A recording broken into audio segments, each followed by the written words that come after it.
Magandang araw po guys sa inyo lahat and welcome back po again sa ating channel, Just TV House Vlog.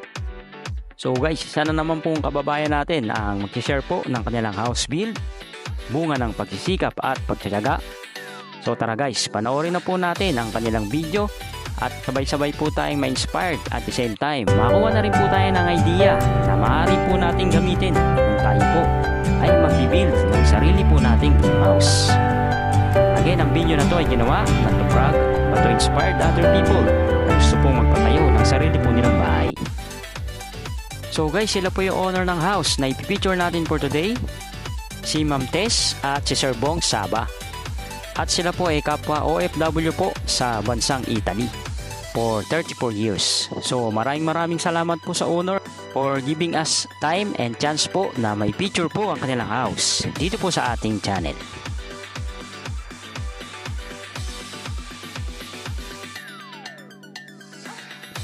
So guys, nag-start building nga po ng kanilang house noong year 2003 at ito po ay natapos noong year 2017. Ang house area po nila ay may sukat na 150 square meter. Up and down po pala ang kanilang house at ang lot area po nila ay may sukat na 600 square meters. Bali, ang lupa po nila ay binili nila na hulugan na worth 1 million pesos. At ito nga po ay may 4 na bedroom at 3 comfort room po na nasa taas at isang maliit na sala po. At ang sa baba naman po ay may isang guest room na ginawa po nilang TV room na may kasamang bathroom. At isang malaking salas, dining, kitchen, plus yung 2 room po ng kanilang maid at may isang bathroom. At ang location nga po pala ng kanilang house ay nasa Tanay, Rizal. At ilan po sa mga tiles na kanilang pong ginamit ay isang granite tiles na may sukat po na 60 by 60. At ito po ay ginamit nila sa kanilang bathroom at sa kanilang floor tiles. And granite tiles din po pala ang kanilang ginamit sa kanilang lababo. And according po sa owner, sa loob po ng 32 years na pagtatrabaho po nila sa bansang Italy, ay every 2 years daw po sila umuwi.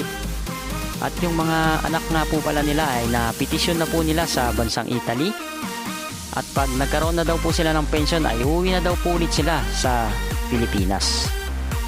Dahil mas masarap daw po talaga mabuhay sa sarili po nating bayan.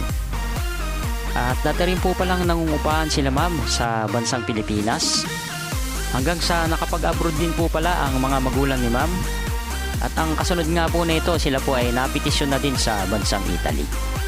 Bali, ang design po pala ng kanilang house ay sarili po nilang design. Ang ilan po dito ay ginaya lang po nila sa isang magazine. Kung di po ako nagkakamali, yung design po ng kanilang house ay parang European po yung design. So guys, yan, napakaganda po ng kanilang house. Pwede po natin gayahan. Bali, ang unang gastos daw po nila dito ay umabot ng 2 million pesos. Skeleton lang daw po yun with windows. At bubong na color roofing, galvanized. At yung kanilang pintura po ay Boyson na waterproof. At ito nga po guys yung design ng kanilang dining area. O guys, napakaganda rin po.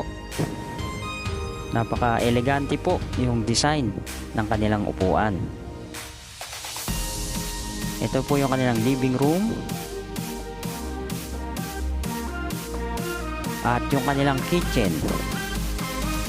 Yan guys, napakaganda din po ng pagpapagawa.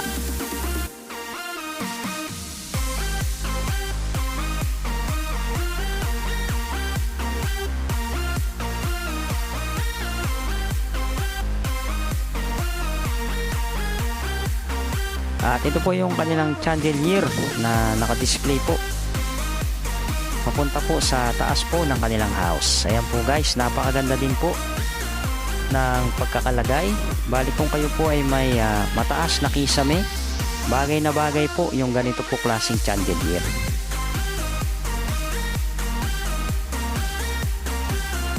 So guys, bago po pala ulit matapos ang ating video, kami ay muling nagpapasalamat sa mga nanonood at nagsusubscribe ng ating YouTube channel, Facebook page at account po natin sa TikTok.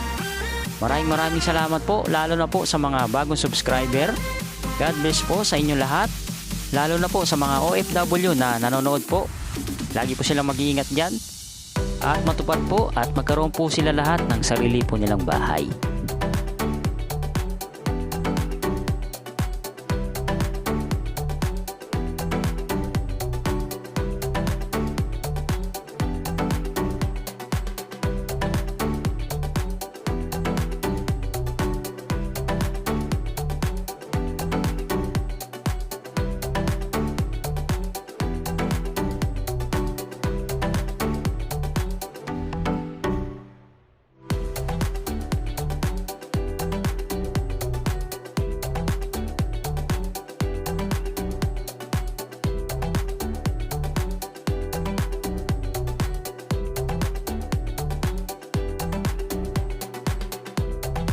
So guys, hanggang dito muna nga ulit ang ating video.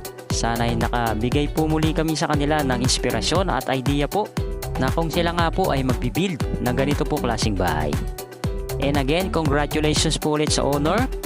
God bless po sa ating lahat and see you po next video.